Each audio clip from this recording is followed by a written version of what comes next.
Hər kəsə salamlar. Bugünkü videoda istəyirəm iki fərqli yanaşmadan danışaq, hansını ki biz həyata tətbiq edə bilərik. Biri ilk əvvəl dediyim, o daha çox uşaqlıqdan gəlir.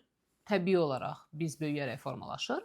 İkincisi isə bu artıq bizim yetişkin seçimimiz ola bilər. Biz doğulandan bəri çox eqosentrik bir varlıqlarıq. Kiçik oluruq, hər kəs bizim ətrafımızda fırlanır. Zaten ana bətnində tək idik.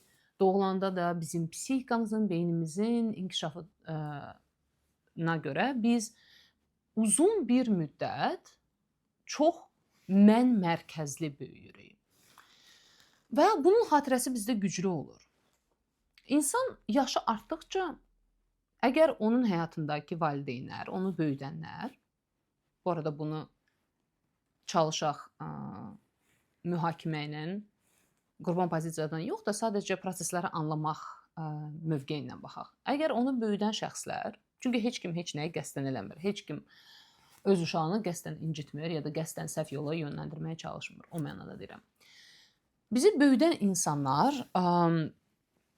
əgər bizə səbəb nəticəni öyrətmirsən, məntiqli düşüncəni öyrətmirsən, daha çox bu olmaz, o olmaz, bu olar, o olar və səbəbsiz tərzdə bizi başa salmayaraq böyüdürsə, insan bir növ o egosentrikliyi ilə qalır.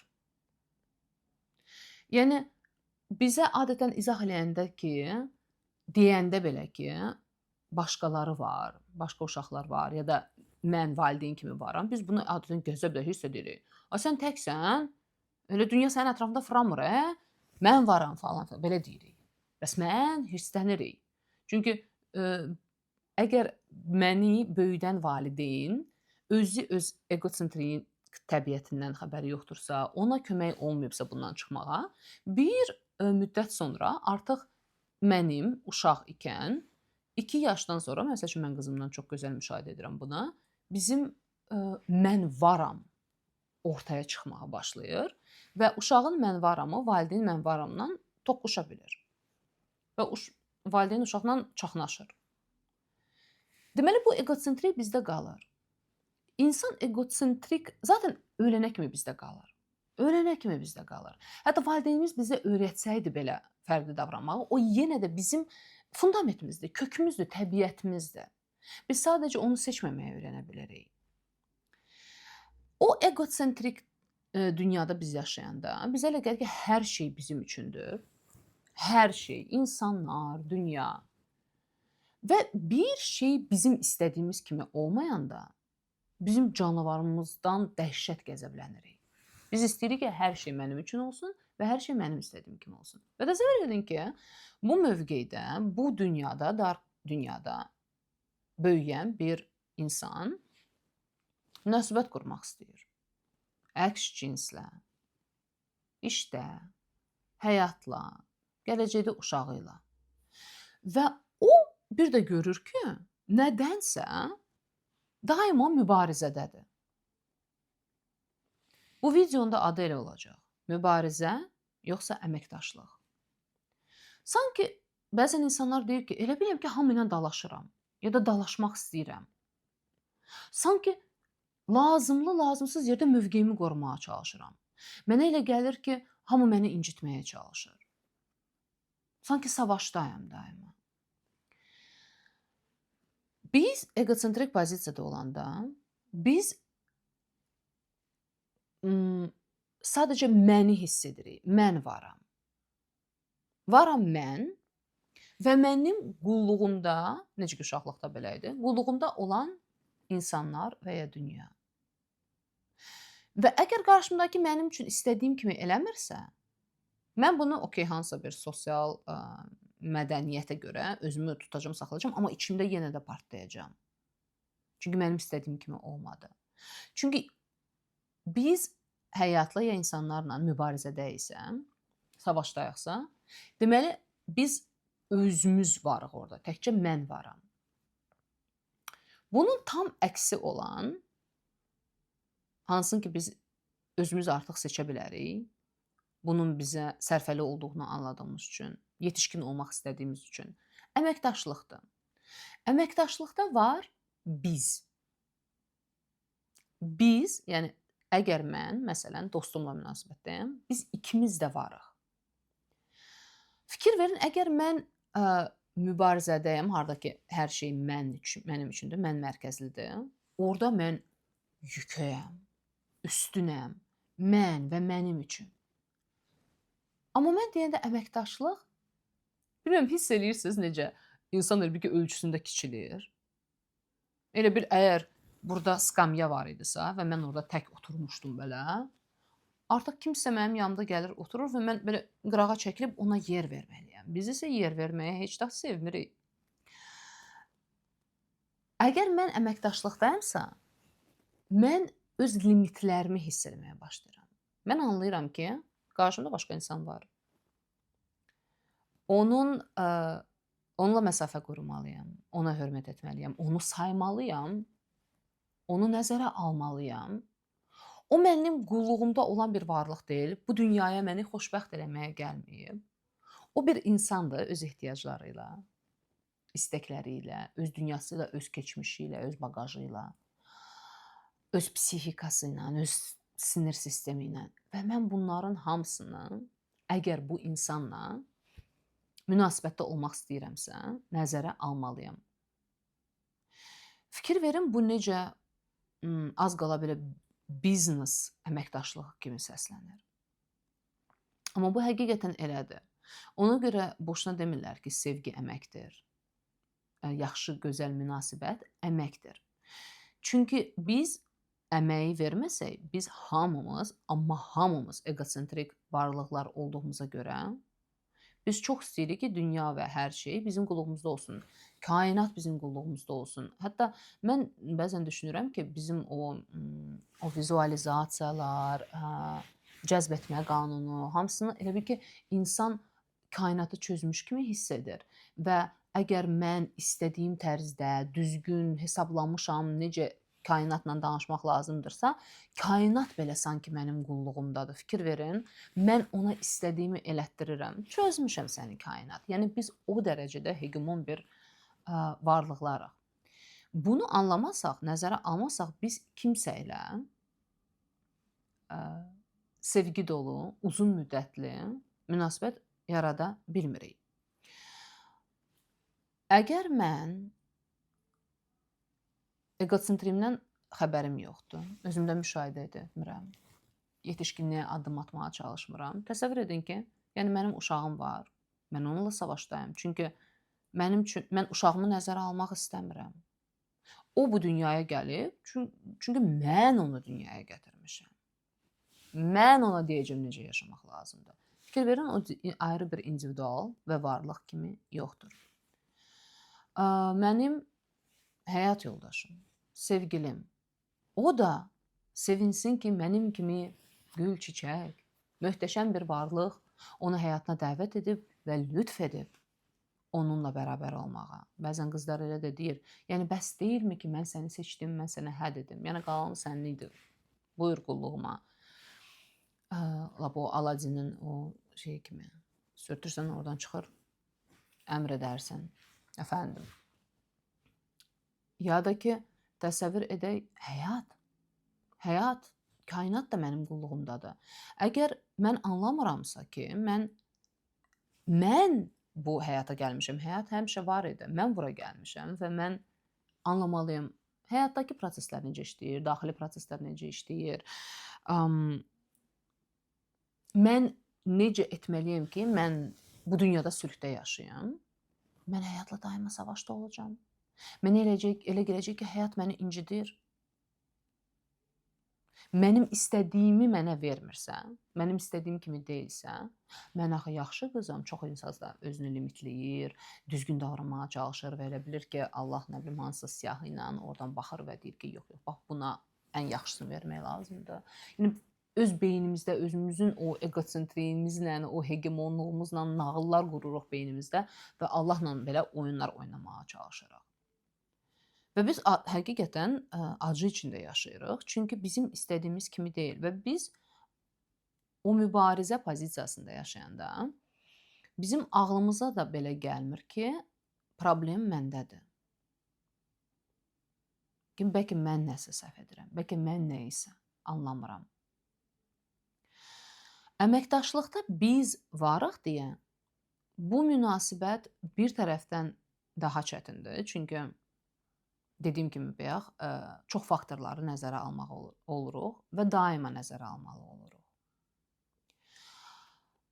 Bu bizi məcbur edir, bir növ o radio dalğası kimi cüc həmişə belə özümüzü, ayarımızı tapaq, uyğunlaşaq insanla, onu görək, oxuyaq, anlamaq və ümid edək ki, o da bizə qarşı eynisini edir. Zaten insan, məncə bir qadın, əgər həyatda bu əməkdaşlıq pozisiyasını anlayırsa, o təbii olaraq o tərzdə düşünən bir cənabla münasibət qurmaq istəyəcək. Əgər anlamırsa, onda daha çox biz bizə tabe olacaq bir insanları axtarırıq. Bu bəzən də psixopatik tərzdə olan oğlanlar çox tez oxuyur ki, hə, bu qıza nə etməyə, nə verməyə lazımdır, çaq. Sonra da öz istədiyini, yəni qızı bir növ qarmağa keçirir. Qız da elə bilir ki, wow, bütün dünya, bütün həyat bu oğlanın simasında mənim qulluğumdadır, amma heç bir saniyə belə düşünmürük biz o an ki, bu oğlan boşuna mənim ayağıma sərmir bu dünyanı bu dəqiqə. Bunun ödəşməsi var. Biz heç bunu başa düşmürük. Çünki mən kiçik egosentrik ağlımla adətən, bunu bu arada heç bir əsla təhqirlə demirəm. Mən burada danışanda ilk növbədə özümdən danışıram. Yəni mən də daxiləm bura, ona görə kimsəni təhqir etmirəm. Mən kiçik egosentrik ağlımla elə bilirəm ki, belə bu ölür məndən ötürü, ona görə bunu edir. Hə, o an ölür bəlkə də. Həqiqətən aşiqdir. Amma bu demək deyil ki, bu daima belə olacaq və onun məndən gözləntisi yoxdur. Amma biz bunu anlamırıq. Biz o qədər kayfda oluruq əgər biz özümüzdən başqasını görməyə hələ başlamırıqsa. Amma başlayırıqsa, bu prosesləri anlayırıqsa, biz avtomatik olaraq başa düşürük ki, okey, bu insan bunu edir bizə. Mən də ona xoş davranıram, biz birimizə aşiqik. Amma o bu qədər mənə verirsə, bu elə belə deyil. Onun da məndən 100% gözləntiləri var və mən nə qədər tez bu insanın gözləntilərini anlasam, onu anlasam, nə istədiyini, nəyi necə gördüyünü, mənə necə yanaşmasını, məndən nə istədiyini nə qədər diqqətlə və tez anlasam, o qədər bizim cütlük daha sülhdə yaşaya bilər. Yəni böyük sürprizlər olmaz bir növ. Ya da bəlkə də yolumuz vaxtında ayrılar. Çünki mən başa düşərəm ki, yox, bu insan məsələn əməkdaşlıq barəsində heç bir düşüncəsi və anlayışı yoxdur. Məncə bu qədər. Bu qədər. İki mövqeyi bizim psixikamızda paralel olaraq gedəcək ölənə kimi. Bir də kiçik xatırlatma eləmək istəyirəm ki, biz heç nəylə savaşmırıq. Heç bir şeydən qurtulmuruq, çünki qurtulmaq mümkün deyil. Ona görə bəzən mən deyirəm videolarımda ki, inanmayın, əgər kimsə sizə deyirsə ki, biz nədənsə arınacaqsınız, təmizlənəcəksiniz, meditasiya vasitəsiləmi, healing vasitəsiləmi? Bu mümkün deyil. Mən özümdən də bilirəm, klientlərimdən də bilirəm. Artıq yetərincə uzun müddət bu proseslərlə işləyirəm deyə həqiqətən özümü anlamaq üçün ilk növbədə bu prosesləri anlamağa çalışıram deyə mən görürəm ki, bu mümkün deyil. İnanmayın, o tələyə düşməyin. Əksinə, anlayaq ki, bu proseslər həmişə əl-ələ gedəcək. Bu bizim təbiətimizdir, bazamızdır. Onu silmək olmur, var, olacaq. Amma əgər mən yetişkin olmaq istəyirəmsə, mən fərqli seçimlər edə bilərəm, prosesləri anlayaraq, başa düşərək ki, burada mən uduzuram. Burada mən münasibət qura bilmirəm. Özümə və mənə takıntılı qalaraq mən həyatda uduzuram. Amma mən əgər əməkdaşlıq mövqeyini keçirirəmsə, əksinə mənim dünyam genişlənir. Baxmayaraq ki, mən ölçüdə özümü kiçilmiş hiss edirəm. Çünki məcburən artıq bu skamyatam mənim deyil. Mən başqasına yer verirəm. Amma başqasını həyatıma dəvət edərək, onu görərək, onunla o tandemdə, o münasibətdə mən genişlənirəm daxilən. Mənim dünyama başqa insanın dünyası gəlir. Biz bərabər bir şeylər eləyirik, anlayırıq. O birisində isə sadəcə mən varam, mənim həyatda əmin olduqlarım, o qədər əminik orada. Ona görə başqa yad bir informasiya, üst-üstə düşməyən bir şey bizi o qədər incidir. Çünki biz əminik ki, biz orada hər şeyi çözmüşük, bilirik. Bunlar əl-ələ gedəcək, amma bizim artıq seçimimiz var. Biz həyatda necə yaşamaq istəyəcəyik? Bu keçid heç də asan olmur. Və daima da bu əməkdaşlıq mövqeyində də qalmaq olmur. Çünki bəzi stressli situasiyalarda insan yenə də hirslənir, yenə də dava edir. Amma o proseslər çox daha qısa olur və şiddət səviyyəsi, intensivliyi get-gedə çox azalır və bu münasibətə sülh gətirir. Eyni zamanda da əgər məsəl üçün insan hər kəsi qoysaq kənara, ən sonda bunu demək istəyirəm. İlk növbədə bunu özümüzdən başlaya bilərik. Mən axı özümlə də mübarizədəyəm, ya da əməkdaşlıqdayam. Mən özümün ideal pozisiyamdan özümü məhv edə bilərəm ki, mən nə gündəyəm, istədiyimi özümə verə bilmirəm, alınmıram, cəmaət elə falan filan. Görürsüz, savaşdayım özümlə. Bir də var ki, mən daxili prosesləri anlayıram. Mən başa düşürəm mənim içində nə qədər aspektlərim var, daxili dünyam necə genişdir, nə qədər proseslər orada gedir. Onları çox yavaş-yavaş öyrənməyə çalışıram. Onları anlayaram deyə mən artıq özümlə əməkdaşlıqda ola bilərəm. Məsələn, özümə cəza verməkdənsə, özümə nifrət eləməkdənsə, özümə hirslənməkdənsə, özümə qadağalar qoyub savaşmaqdansa, mən özümlə əməkdaşlıq bağlamağa çalışıram. Özümlə bir kontrakt bağlayıram və başa düşürəm ki, bu gündən-günə baş verən bir şeydir. Bu dəqiqə burada qol çəkdik və sabah sən bir də səhv eləməyəcəksən deyilən bir şey yoxdur. Bu ömür boyu sürəcək bir şeydir. Belə, sizin də bu barədə fikirləriniz varsa, bəlkə nəsə əlavə etmək istəyirsiniz, hər zaman deyirəm, şərhləri sevə-sevə oxuyuram.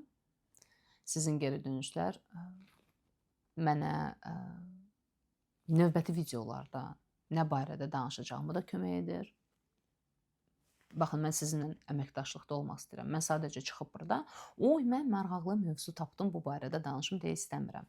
Biz əməkdaşlıq edəndə, siz də fikrinizi bildirəndə, sizin bu fikri bildirməyə haqqınız var.